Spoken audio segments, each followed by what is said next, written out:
this is like Jerry-fied right here. So I want to read about what the Sony CEO said. So What do you mean Jerry-fied? like this is something that I think you have a perfect response to. That's Oh. what I mean. Like this is you. Like Yep. not like this person isn't you, but this is something that I think you will explain perfectly. So, and I say that because all right, guys, you got to know whenever it comes to CEO and stuff like that, that's where I think you have the best viewpoints because corporate world, etc. All right. Yeah. Sony Pictures CEO confirms they are rethinking the future of their Spider-Man villain spin-off films. Kraven the Hunter is the worst launch since he became the CEO in 2017. He doesn't think the Sony films are bad films and blames the critics for crucifying them. And he said this, if we put another one out, it's going to get destroyed no matter how good or bad it is. And this is what the CEO and this is what the Sony CEO said to LA Times. So just to give a quick context for you guys that don't know what's going on. So Sony, this all started when Sony released Venom 1. And while the MCU was going on, Sony wanted to create their own thing called the SUMC, the Sony universe of Marvel characters, where we got Venom, we got Morbius, we got Madam Web, and all these villain characters that they were trying to build around nothing, not even Spider-Man, just nothing. And so, the only movies that were successful is Venom 1, 2, and 3. Now, Morbius failed, Kraven failed, and Kraven is the recent failure, which is one of the worst failures in box office history. So, Jerry, how do you feel about what the Sony CEO said? It's horrible. It's one of the worst things I've heard a CEO ever say.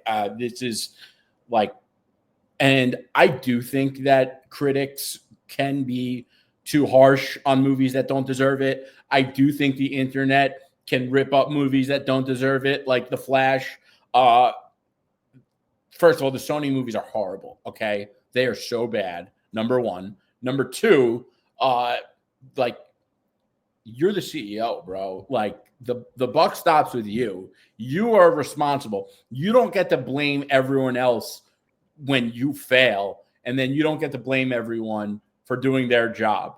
When it was your job, you changed definitions to pretend you're doing a good job, and now you want to blame the press because your movies suck, okay? The Sony spinoff universe should have never happened, period. They got lucky that Venom was a decent movie and nobody thought it was going to be good, and that gave them the balls to push everything else that has been terrible. They haven't had a decent movie since the first Venom, okay? Everything else has been terrible. And you've damaged these characters. You've damaged your company's reputation. You've damaged the genre's reputation and added to this superhero fatigue nonsense. And you have the balls to come out and blame critics. It's insane. It's irresponsible. It's reckless. And it's one of the worst things I've ever heard of CEO. Yeah, bro. This is one of the dumbest things I've ever heard anyone say in my life, bro. Because like, yes, there are some good movies that fail at the box office. You and I can both attest to that, right? But like to sit here and say that all of the Sony movies are good, Madam Web, bro, Madam Web, where all of the spiders that even Peter got bit from is on some island in Africa. Like, I mean, come on, bro. Yeah. You know, like, I mean, just be real. Let's be honest here. Sony. I mean, let's talk about Morbius, bro. Where the movie failed and they tried to bring it back to theaters to resurrect it because a trolling tweet went viral. They got trolled into spending more money to put a movie back into theaters that no one watched. Mind you, I had to sit there. I was one of the ones that went and watched that crap. They had a picture of Tobey Maguire's Spider-Man literally in the trailer and didn't show it when that's the only reason why people might have showed up. Then you have Michael Keaton's Vulture in this movie and everyone's confused. Because this movie is supposed to be separate from what Tom Holland's Spider-Man is doing. I mean, let's just talk about that. I mean, the Sony itself, I mean, when it comes to the films, it has never been good. Now, I think the Venom one's trash. I think all of the Venom films are trash, is my opinion.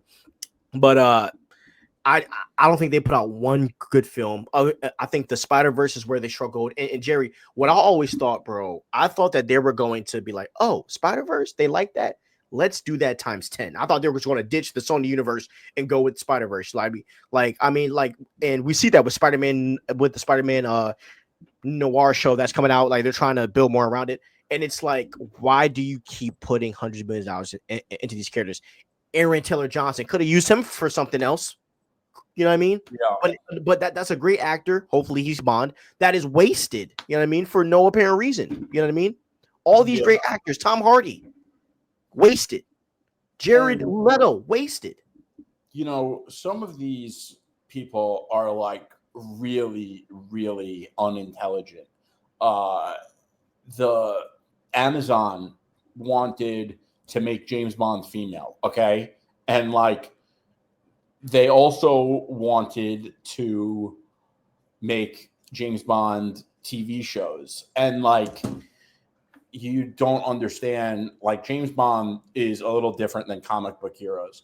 You know, comic book heroes, like you could put out much more content where James, like for example, like James Bond, they have to keep it a little scarce because the following isn't as large and passionate as comic book fans. Sony, like, it's insane that this happened. I'm sure Kevin Feige is livid. You know, the other thing here is he's definitely pissed, bro. He is, because he's definitely heated. What if he wanted to use one of these characters and he's like, well, now I don't want to use Kraven because fans have a bad taste in their mouth with Kraven. You just damaged Kraven's appeal. So like, it's stupid. And it kind of goes back to that scarcity. And that, by the way, scarcity is an important thing that a lot of people don't think about, because that's why a lot of these actors don't have social media accounts, because they want low accessibility to them so they could get top dollar when they want to do an ad for Grey Goose vodka or whatever the case may be. You know, and they're not worth as much if you could just open up Instagram and, you know, see a selfie on their Instagram story that they took 3 hours ago. But yeah, it's terrible. And I also think Sony, you know, is unfairly treated by a lot of the fans. I think that Sony has done a lot of good, and I think a lot of fans overlook that because they're so obsessed with criticizing this spin-off universe that I think deserves it. I really do. I obviously do. But Sony also did both Spider-Verse movies. They've done every Spider-Man movie that you've ever seen. So, you know, we've never gotten a bad Spider-Man movie, ever. You can make the case that TASM 2 is the worst one, but it's not a bad Spider-Man movie. But TASM as a whole is hated by a lot of people. Not now. Now people are growing to love it. Probably because they don't have New York street level Spider-Man. Yeah. Oh, here we go, dude. Here we go. Oh, here we go with the New York street level crap. Oh gosh.